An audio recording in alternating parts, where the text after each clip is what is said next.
বাড়মে যায় ওজন, chicken মটনে concentrate করি। সব কিছুই নির্ভর করছে হচ্ছে ইউটিউবের অ্যালগরিদম এবং তোমাদের ভিউয়ের উপরে। তোমার ইন্সপিরেশনে আমি আজ এই পিসি বিল্ড।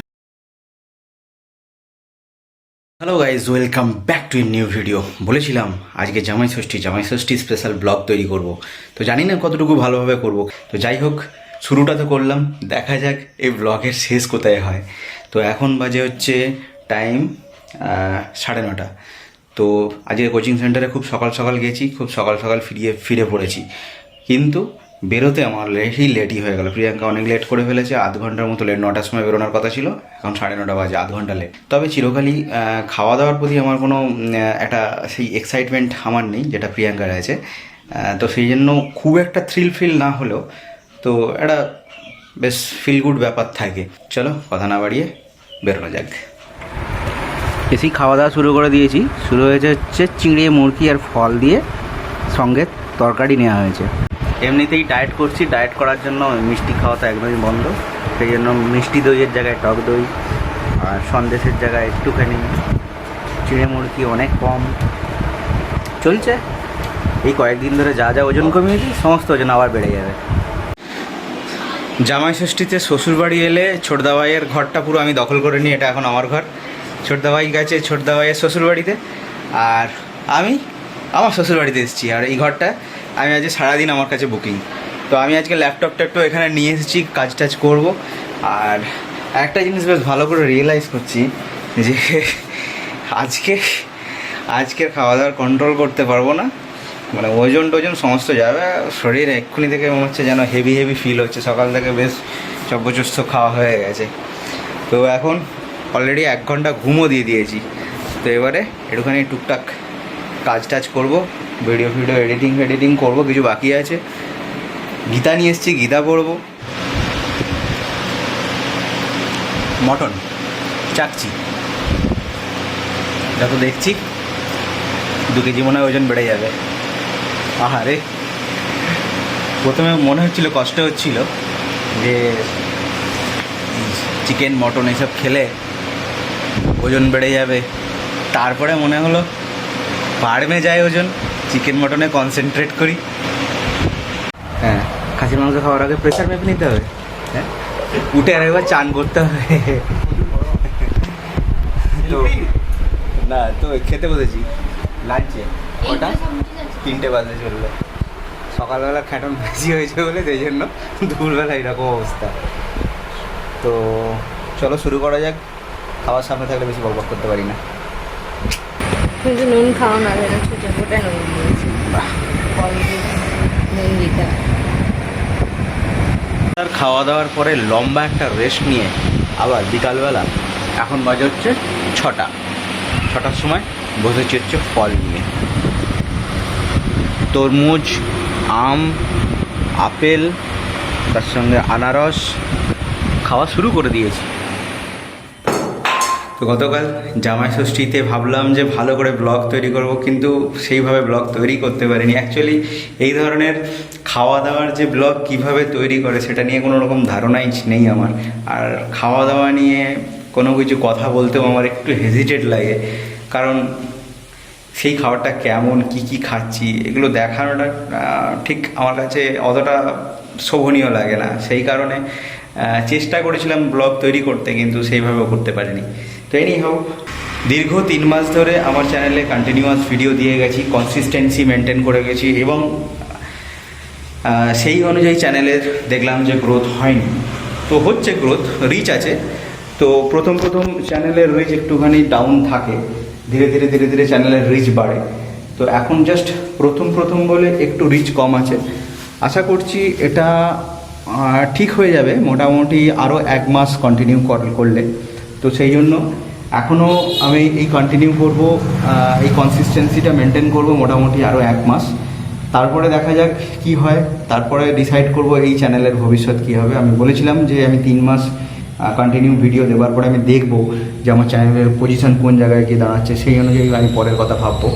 যদি দেখি যে এই চ্যানেলে আমি সময় দেওয়ার পরেও এখানে আমি গ্রোথ না পাই, তাহলে আমি প্রথম চ্যানেলে যেরকম আমি ভিডিও দিতাম সেরকমভাবেই কন্টিনিউয়াস ভিডিও আসবে। তাহলে তো সব কিছুই নির্ভর করছে হচ্ছে ইউটিউবের অ্যালগোরিদম এবং তোমাদের ভিউয়ের উপরে।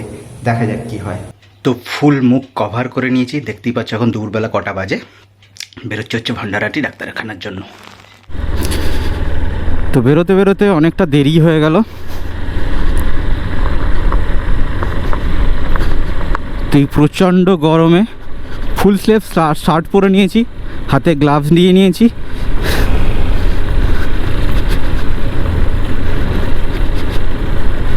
এই গরমে তপ্ত দুপুরে বাইক রাইড করা একটা চ্যালেঞ্জিং বিষয়,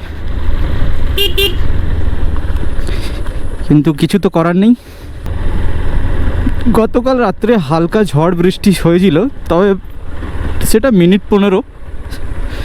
তো ওয়েদারের খুব একটা চেঞ্জেস হয়নি, সেই একই রকম গরম, একই হিউমিডিটি, পাগল করার মতো গরম। এ যা হিউমিডিটি কুলারও কাজ করবে না। তো ভবিষ্যতে আমার ইচ্ছা আছে যে ইনভার্টার এসি নেব, পুরোটা ইনভার্টারে চলবে। তো এটাই ফিউচার টেকনোলজি, ফিউচারিস্টিক চিন্তাভাবনা করাটা খুব জরুরি। কিন্তু এখন ইনভার্টার এসি বা সোলার সিস্টেম লাগানো দুটোই এখন প্রচুর খরচ সাপেক্ষ। গভর্নমেন্টের সাবসিডি আছে, কিন্তু সেগুলোকে গভর্নমেন্ট বিশাল আকারে প্রচার করবে তা কিন্তু করে না। তো সেই কারণে মানুষের কাছে সেই সমস্ত প্রকল্পগুলো অতটা অ্যাভেলেবেল নয়, বা এই সম্পর্কে জানেও না। আমিও জানি না খুব একটা। এখানে একটা পুরনো বাড়ি আছে, এই বাড়িটা একদিন আমার ফটোশ্যুট করার খুব ইচ্ছা আছে। বাইকটা গত পরশু রিজার্ভে পড়ে গেছিলো, আমার একদম পেট্রোল ভরার কথা মনেই ছিল না। তো এখন দেখতে পাচ্ছি বাইকটা রিজার্ভে প্রায় 57 কিলোমিটার চলে গেছে। তো সামনেই পেট্রোল পাম্প পাবো, সামনেই পেট্রোল পাম্পে পেট্রোল ভরে নেবো। যখন লাদাখ গিয়েছিলাম তখন আমি চেক করেছিলাম, রিজার্ভে মোটামুটি আমার বাইক 80 থেকে 85 কিলোমিটার মতো চলে যায়, পাহাড়ি রাস্তায় চলে গিয়েছিল। কিন্তু বাইকটা তারপরে যখন সার্ভিস করাই, সার্ভিসের পরে আমার কার্বোরেটরে কাজ হয়েছিল, কার্বোরেটরে যখন কাজ হয়েছিল তারপরে যখন বাইকের আমি ফুয়েল চেক করি, অর্থাৎ যখন দেখি যে রিজার্ভে মোটামুটি যাচ্ছিল 65 থেকে 70। তো এখন 58 কিলোমিটার চলে গেছে, আর 5 কিলোমিটারের মধ্যেই আমার বাইকটা একদম তেল শেষ হয়ে বন্ধ হয়ে যাবে। তো সামনেই দেখতে পাচ্ছি এইচপির পেট্রোল পাম্প, এখানে ঢুকবো, পেট্রোলটা ভরে নেব। শুনেছি নাকি এখানের পেট্রোল মোটামুটি আশেপাশে পেট্রোল পাম্পের থেকে অনেকটা বেটার।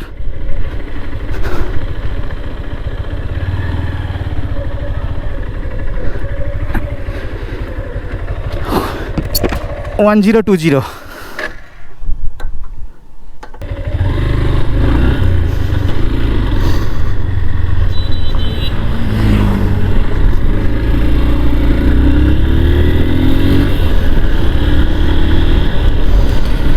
চলো চলো, তেল টেল ভরা হয়ে গেছে, এবারে এক টানে চলে যেতে হবে। এখন 2:15 বাজে, অলরেডি আমি 15-20 মিনিট লেট হয়ে গেছি।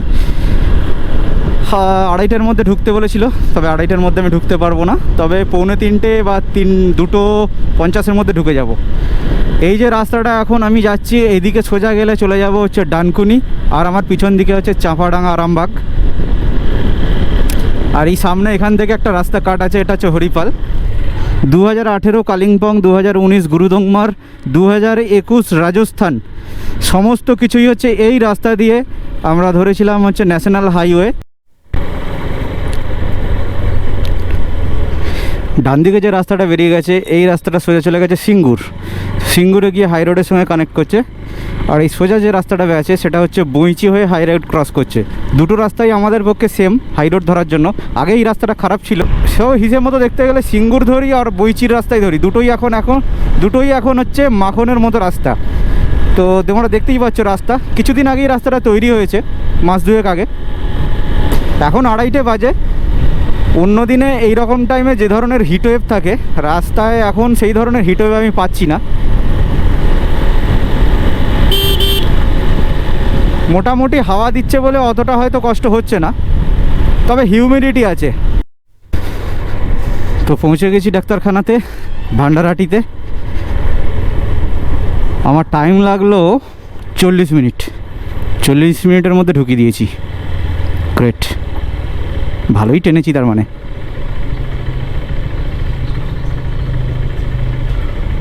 চলো দেখা যাক, এখানে বাইক রেখে দিই।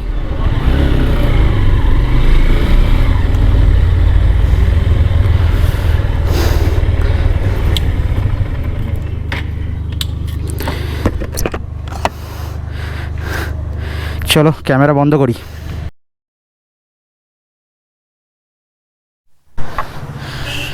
চলো, এখানের ওষুধ নেওয়ার কাজ কমপ্লিট হয়ে গেছে। ওষুধ টষুধ নিয়ে এবার বাড়ি ফিরবো। এখন বাজে হচ্ছে 6টা। এসেছিলাম হচ্ছে মোটামুটি 2:30 নাগাদ, তার মানে 3:30, 4:30, 5:30, 3.5 ঘন্টা তার মানে মোটামুটি ছিলাম এখানে।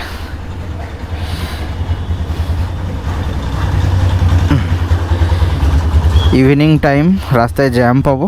আসার সময় রাস্তা একবারে ফাঁকা পেয়েছিলাম, তাই একবারে হু হু করে বেরিয়ে চলে এসেছিলাম।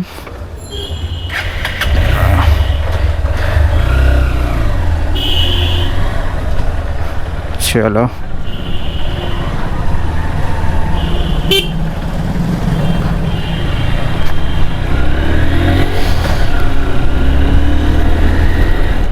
কিছুক্ষণ আগে চা খেতে গিয়ে ঠোঁট পুড়িয়ে ফেলেছি, প্যাথেটিক অবস্থা।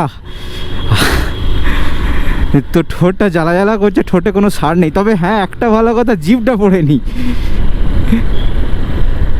একবার জিভ পড়লে মিনিমাম 3 দিন কোনো জিভে টেস্ট পাবো না। এখন দেখতে পাচ্ছি ফুটেজ তো অসাধারণ আসছে, কিন্তু সূর্য ডুবে গেছে। সাধারণত গোপ্রোতে এ ধরনের ফুটেজ আসে না। তো এনি হাউ, আজকে সকালবেলা নিজের একবার ওয়েটটা চেক করেছি। যা ওয়েট হয়েছে এতদিন ধরে, অর্থাৎ 1 মাস ধরে যে ওয়েটটা কমিয়েছিলাম, সব কিছু বৃথা। 80-র ওপরে ওজন চলে গেছে, যেখানে আমি ওজন প্রায় 77 কেজিতেও আমি নামিয়ে এনেছিলাম। কি বলবো, জামাই ষষ্ঠী খাওয়া হয়েছে, তার আগে হচ্ছে আমার সালার বাড়িতে 2 দিন খাওয়া দাওয়া হয়ে গেছে। আবার তার আগে দুটো আবার নিমন্ত্রণ বাড়ি ছিল, সেটাও খাওয়া দাওয়া হয়ে গেছে। তো এইগুলো তো আর কম্প্রোমাইজ করা যাচ্ছে না। এগুলো যদি কম্প্রোমাইজ করা যেত হয়তো ওজনটা অনেকটাই কমাতে পারতাম। এখান থেকে বাড়ি ফেরার পথে গৌরবদের বাড়িতে ঢুকেছি, গৌরবের অফিসে। কিসের জন্য ঢুকেছি? ওই যে পিসিটা নিয়েছে, পিসির জন্য একটা ডিপ কুল নিয়েছে, আর তার সঙ্গে একটা গিগাবাইটের একটা গ্রাফিক্স কার্ড নিয়েছে। তো গ্রাফিক্স কার্ড নিয়ে একটা কাণ্ড হয়ে গেছে, সেটা টেকনিক্যাল কথা, এখানে বলা কোনো লাভ নেই, তাই বলছিও না। তো ওটা ওর মেশিনে ইনস্টল করব, সেই জন্য এসেছি। জাস্ট করে দিয়ে বাড়ি চলে যাব। এই হচ্ছে গৌরবের পিসি, Ryzen 5 দিয়ে ও মেশিনটা তৈরি করেছে। গিগাবাইট 410 বোর্ড আছে, প্লাস একটা স্যামসাংয়ের মনিটর আছে 22 ইঞ্চির, যেটা 4K সাপোর্টেড। আর সঙ্গে গ্রাফিক্স কার্ড হলো 3060 গ্রাফিক্স কার্ড RTX, যেটা একদম গেমিং, ভালোভাবে এডিটিং করুক। বেস্ট উইসেস রইল ওর জন্য। চল আসছি, বাই বাই। চলো, তো ভালো করে এডিটিং করিস, তোর ভালো এডিটিংয়ের অপেক্ষায় রইলাম। Best of luck. পেয়ে যাবে। গ্রাফিক্স কার্ড লাগানো হয়ে গেল, আমি ডিপ কুলটা এসে পরে লাগিয়ে দেবো। মেশিন রেডি, এডিটিং কর মন খুলে, ভালো করে এডিটিং কর। বেস্ট উইসেস ফর ইয়োর একদম মানে এক ভিডিও। সপ্তাহ ওয়েটিং, আর 1 সপ্তাহ ব্যস্ত আছি, তারপর থেকে একদম ফুল টু এন্টারটেইনমেন্ট। দেখতে চাই অনেক। তোকে আর বেশি ইন্সপায়ার করতে পারছি না ভাই। তোমার ইন্সপিরেশনে আমি আজ এই পিসি বিল্ড করতে পেরেছি অনেকদিন পর। এটা আমার ইচ্ছা ছিল, সেটা তুমিও জানো খুব ভালো করে, সেটা আমি কমপ্লিট করেছি। এবার আমার কাজ হবে, আসবে, সেটা দেখতে থাকি। দেখা যাক, চল ভাই। চলো, টাটা। চলো, আজকের ভিডিওটা এখানেই শেষ করি। দেখা হচ্ছে তোমাদের সঙ্গে পরের দিনের আরেকটা নতুন ভিডিওতে।